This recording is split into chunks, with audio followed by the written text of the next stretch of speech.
Ireland వాస్తవంగా అమెరికాలో ఉన్నటువంటి పెద్ద పెద్ద కంపెనీలు ఏం చేస్తున్నాయంటే తెలివిగా ఐర్లాండ్లో తమ హెడ్ క్వార్టర్స్ ఉన్నాయని చెప్పి చూపెట్టుకుంటున్నాయి.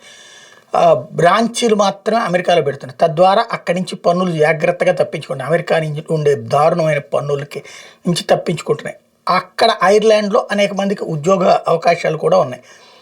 ఐర్లాండ్లో ఉద్యోగాలు పొంది అక్కడ ఉద్యోగాలు చేస్తున్న వాళ్ళలో మన వాళ్ళు చాలామంది ఉన్నారు.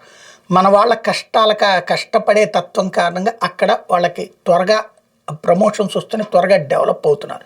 ఖర్చు తక్కువ పెడతారు, రూపాయి మిగిల్చుకునేటటువంటి మనస్తత్వం మన వాళ్ళది. ఇది అక్కడ ఉన్నటువంటి వర్గాలకు కొంతమందికి నచ్చట్లేదు. దాంతో మన వాళ్ళ మీద దాడులు చేస్తున్నారు. ఇండివిజువల్గా కనిపించినా ఒకళ్ళిద్దరుగా కనిపించినా సరే దాడులు చేస్తున్నారు.